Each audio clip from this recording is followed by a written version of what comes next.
یہ لوگ اہمیت نہیں دیتے، یہ لوگ پیسے کو اہمیت دیتے ہیں. خاص طور پہ یہ جو جنہوں نے بھی یہ شناختی کارڈ بنا کر دیے اور جو بھی اس میں انوالو ہے، نیچے سے لے کے اوپر تک، یہ تمام کے تمام لوگ جو ہے نا، ان کے اوپر بھی ایک سوالیہ نشان لگنا چاہیے اور ان لوگوں کے اوپر غداری کے مقدمے بننے چاہیے کہ انہوں نے پاکستان کے ساتھ کس طریقے کا سلوک کیا اور کس طریقے سے انہوں نے پاکستان کو تباہ و برباد کرنے کے اندر کوئی کسر چھوڑی نہیں. تو اب پہلی دفعہ جو حکومت ہے وہ اتنی سختیاں کر رہی ہے کہ جناب باڑ لگا دی اور ان کا آنا جانا بند ہے اور ایگزسٹ کے صرف 2 راستے دیے ہوئے ہیں، دوسری طریقے سے تیسرے، یعنی کہ اب اتنے ہڈلز ان کے لیے کر دیے ہیں کہ اب جو ہے مزید لوگوں کا آنا جو ہے وہ مشکل ہے. بے نظیر بھٹو کی حکومت تھی اور یہ غالباً جب سیکنڈ ٹرم میں بے نظیر بھٹو حکمران بنی تھی تو انہوں نے باقاعدہ اپنی ایک اسپیچ کے اندر کہا تھا کہ کراچی کے اندر اور سندھ کے اندر اتنی نوکریاں ہیں کہ لوگ بنگلہ دیش سے اور برما سے لوگ یہاں پر آ کے نوکری کرتے ہیں. یہ میں نہیں کہہ رہا، یہ prime minister Pakistan, ex prime minister of Pakistan محترمہ بے نظیر بھٹو کا قومی اسمبلی کے اجلاس کے اندر یہ خطاب تھا. اب ویورز، میں یہاں پہ ذرا سی سیاست کی طرف آتا ہوں کہ یہ جو آپ کو پتہ ہے کہ نون لیگ کے وہ جو قائد ہیں گے میاں صاحب کا ویزا کینسل ہو گیا. اب یہ اپنی اپنی ہانک رہے ہیں. وہ جو ایک شخص ہے عطا تارڑ، جس کو میں رنگیلا کہتا ہوں، وہ رنگیلا کچھ اور ہی بول رہا ہے.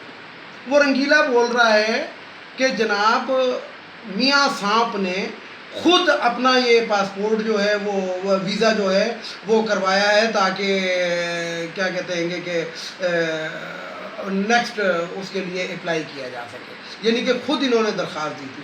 اچھا، میں آپ کو ایک بات بتاؤں کہ میں نے اپنے ذرائع سے ذرا معلوم کیا ہے، نون لیگ کے قائد میاں صاحب ہو گئے یا ان کے بیٹے ہو گئے یا مریم نواز ہو گئی، شہباز شریف ہو گیا اور شہباز شریف کی فیملی ہو گئی، اس کا داماد ہو گیا، اس کے بیٹے ہو گئے، ان تمام کے پاس برطانیہ کا 10 سال کا ویزا لگا ہوا ہے جو کہ وزٹ ویزا کہلاتا ہے. لیکن اس کے اندر شرط یہ ہوتی ہے کہ 10 سال تک ان کو ویزے کی ضرورت نہیں ہوتی، لیکن اس میں شرط یہ ہوتی ہے کہ 18 مہینے کے بعد وہ ملک آپ کو ایک دفعہ چھوڑنا پڑتا ہے، یعنی کہ وہاں سے آپ ٹریول کریں، کسی اور ملک چلے جائیں اور پھر دوبارہ آپ آ جائیں تو 10 سال تک وہ ویزا جو ہے وہ ویلڈ ہوتا ہے، جو وزٹ ویزا جو ان لوگوں نے حاصل کیا ہوگا. تو آپ کو پتہ ہی ہے کہ پاکستان پیپلز پارٹی کی تباہی کے اندر جو تھا وہ زرداری کا کتنا بڑا ہاتھ تھا. اسی طریقے سے نون لیگ کی جو تباہی ہوئی ہے اس کے اندر ایک خوفناک اور خطرناک قسم کی عورت کا ہاتھ، جس کا نام مریم نواز ہے. اب مریم نواز کو آپ دیکھیں کہ کبھی پل میں تولا اور پل میں ماشا. کبھی تو زرداری جو ہے وہ میرے باپ جیسا ہے، بلاول بھٹو، اور یہ جو آصفہ اور دوسری وہ میری بہنیں ہیں، اور جو محترمہ بے نظیر بھٹو تھی وہ میرے باپ کی بہن بنی ہوئی تھی. اور اس کے بعد یہی لوگ ایک دوسرے کے اوپر کس طرح لام تام اور کس طریقے کے الزامات، کس طریقے کے وہ لگاتے رہے، یہ آپ لوگوں کو پتہ ہے. یعنی کہ جب یہ اقتدار کے اندر ہوتے ہیں تو کچھ باتیں سمجھ ہمیں اب آ رہی ہیں. اور جب عمران خان یہ کہتا تھا کہ جب میں ان پہ ہاتھ ڈالوں گا تو یہ سب ایک ہو جائیں گے، تو میں کم از کم یہ ماننے کے لیے تیار نہیں تھا، کیونکہ میں نے اپنی ایک ویڈیو میں بتایا تھا کہ ہم ساری زندگی سے پاکستان پیپلز پارٹی کو میرے آباء و اجداد ووٹ دیتے رہے، میری فیملی دیتی رہی، میرا سسرال دیتا رہا ہے. مطلب ہم لوگ پاکستان پیپلز پارٹی کے بہت بڑے سپورٹر ہیں. اور میرے ایک مطلب کافی رشتہ دار جو ہیں وہ ضیاء الحق کے دور کے اندر کوڑے بھی کھا چکے ہیں، لیکن اس کے باوجود ہم پیپل یہ نہیں سمجھتے تھے. لیکن جب عمران خان نے واقعی ان چوروں لٹیروں کے اوپر جب ہاتھ ڈالا تو یہ واقعی ایک ہوگا، اور اس کا مطلب ہے گا کہ یہاں پہ ایک عقل مند انسان کو صرف اتنا سمجھ لینا چاہیے کہ واقعی some thing wrong in the bottom, کہ کوئی نہ کوئی تلی کے اندر کوئی گند بیٹھا ہوا ہے جس کی وجہ سے یہ دونوں فوراً ایک ہو گئے. ادروائز تو ان کے بیانیے ہی مختلف تھے. شہباز شریف کہتا تھا کہ میں زرداری کو لاہور کی اور لاڑکانہ کی سڑکوں پہ گھسیٹوں گا، اور بھتیجی صاحبہ جو ہیں وہ لاڑکانہ میں بھٹو کے مزار کے اوپر جا کے نعرے لگا کر آئی ہیں کہ بھٹو زندہ باد، پیپلز پارٹی زندہ باد. اسی طریقے سے جو زرداری تھا وہ ان کو چور کہتا تھا، مولانا فضل الرحمان دونوں کو چور کہتا تھا. لیکن آج وہ جو ہے تمام گندے انڈے رکھ کے اوپر مرغی بن کے، کڑک مرغی بن کے مولانا فضل الرحمان بیٹھا ہوا. یعنی کہ یہ جو ان کے جو بھیانک روپ ہیں اس دین فروش مولوی کے، وہ جو میاں سانپ جو لندن کے اندر بیٹھا ہوا ہے، زرداری ہو گیا، یہ دوسرے تیسرے ہو گئے، ایک اچکزئی بھی ہے وہ جو یوں کر کے چادر ہوتا ہے. یعنی کہ ان لوگوں کے یہ جو بھیانک اور مکروہ قسم کے چہرے ہیں یہ عوام کے سامنے آ چکے ہیں. اب یہاں پہ ذرا سی ایک بات کروں گا، ذرا ویڈیو طویل ہو جائے گی. ریاست مدینہ، تو عمران خان صاحب آپ ریاست مدینہ کے جتنے مرضی نعرے لگائیں، لیکن ریاست مدینہ جو ہے نا وہ اس طرح نہیں بنے گی جس طرح آپ بنانا چاہتے ہیں. ریاست مدینہ کے اندر جو تھا نا، آپ یاد کریں کہ حضرت عمر رضی اللہ تعالیٰ عنہ کے دور کے اندر انہوں نے کہا تھا کہ جو مزدور کی تنخواہ ہوگی وہ بھی میری ہونی چاہیے. تو بات یہ کی کہ آپ نے تنخواہوں میں 10% اضافہ کیا.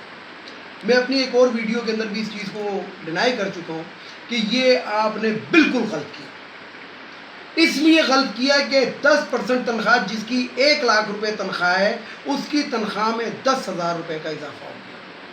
اور جس شخص کی تنخواہ جو ہے وہ جسے کہتے ہیں کہ 15,000 ہے، اس کی تنخواہ میں کیا اضافہ ہوگا، آپ اس سے حساب.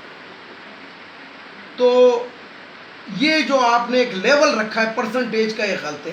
اگر ریاست مدینہ کی طرف عملی قدم اٹھانا ہے تو سب سے پہلے آپ کو یہ پیمانہ جو ہے یہ درست کرنا پڑے گا. یعنی کہ مہنگائی اگر ہے تو سب کے لیے ایک تھی ہے.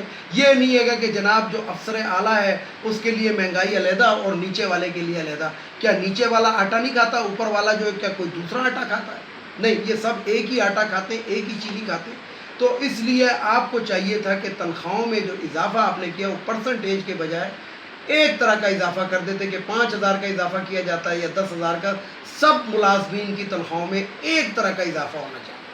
پھر الاؤنسز کی مد کے اندر، پھر ہاؤس رینٹ کے اس کے اندر، پھر ہر چیز کے کنوینس کے اندر جو فرق آپ لوگوں نے رکھا ہوا ہے یہ غلط ہے. اگر آپ ریاست مدینہ، کیونکہ عمران خان صاحب آپ نے دعویٰ کیا ہے ریاست مدینہ کا، باقی آپ سے پہلے کوئی بھی ریاست مدینہ کا دعویٰ نہیں کر سکتا، نہ کرنا چاہتا تھا، اس لیے کہ وہ تو تھے ہی سارے چور. لیکن آپ کے جو ارد گرد جو لوگ جمع ہیں جو آپ کو مشورے دیتے ہیں، تو میں یہی کہوں گا کہ ان کے مشوروں کے علاوہ بھی ذرا حالات کو دیکھیں. اور یہ جو آپ نے تنخواہوں میں چلیں، اب تو آپ نے کر ہی دیا، جو بھی کیا. پچھلے سال تو اضافہ ہی نہیں کیا تھا، لیکن اس سال جو بھی ہو گیا ہو گیا. لیکن اگلی دفعہ اگر آپ بجٹ پیش کریں تو کم از کم اس چیز کو ضرور دیکھیے گا، کیونکہ مہنگائی بہرحال سب کے لیے ایک سی ہوتی ہے. ویڈیو کو لائک کریں، شیئر کریں، سبسکرائب کریں، بیل آئیکن کے بٹن کو ضرور دبائیں تاکہ میری نیکسٹ ویڈیو آپ کو مل سکے. دوسری اس کے ساتھ ہی اجازت چاہوں گا، اور اجازت چاہنے سے پہلے وہی جو میرے کچھ روایتی جملے ہوتے ہیں کہ ایک ان اخوانیوں کو ہمارے ملک سے جانا چاہیے. ایک یہ خواتین کی جو مخصوص نشستیں ہیں جو ہمارے اوپر، جو ہماری جیبوں پہ بوجھ بنا ہوا ہے، جو ہماری قومی اسمبلی اور صوبائی اسمبلی کے بجٹ کے اوپر بوجھ بنا ہوا ہے، ہمارے ٹیکسوں سے یہ تنخواہ لے کر جاتی ہیں. یہ کس چیز کی تنخواہ لے کر جاتی ہیں؟ یہ کہاں سے منتخب ہو کر آتی ہیں؟ انہوں نے کون سی ایسے کارنامے انجام دیے ہوئے ہیں کہ یہ مخصوص سیٹوں کے اوپر آ جاتی ہیں؟ یہ ختم ہونا چاہیے. اور اگر خواتین کو لے کر ہی آنا ہے اسمبلی کے اندر تو وہی جو طریقہ ہے کہ ہر پارٹی کو پابند کر دیا جائے کہ وہ 40% جو ٹکٹ ہیں وہ خواتین کو دیں. تیسرا، وہ جو میاں سانپ جو ہے جس کا ویزا کینسل ہو چکا ہے اس کو پابند سلاسل کر لے کر آنا چاہیے، کسی بھی طریقے سے لے کر آنا چاہیے. اور یہ نون لیگ کا ہر اینکر کا، ہر ٹی وی اینکر کا، ہر جو بھی ان کو اپنے ٹاک شوز کے اندر بلاتے ہیں وہ ان سے یہ لازمی سوال کیا کریں کہ میاں سانپ واپس کیوں نہیں آئے جبکہ ویزا بھی کینسل ہو.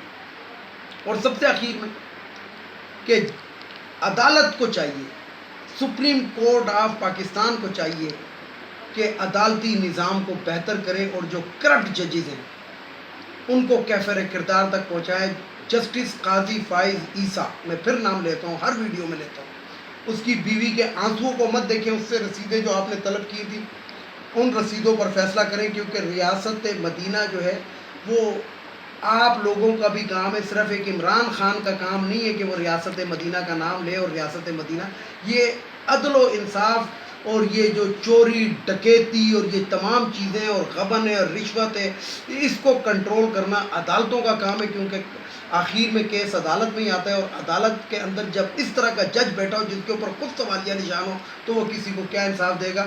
اور پھر ہی میں یہاں پہ بات کروں گا جو جسٹس قاضی فائز عیسیٰ نے جو نون لیگ کے میاں سانپ وغیرہ کے جو کیسز بند کیے تو ان کو ری اوپن ہونا چاہیے۔ اس کے ساتھ ہی جانا چاہوں گا تمام دیکھنے والے سننے والوں کو اللہ حافظ، اور آخر میں وہی نعرہ پاکستان زندہ باد۔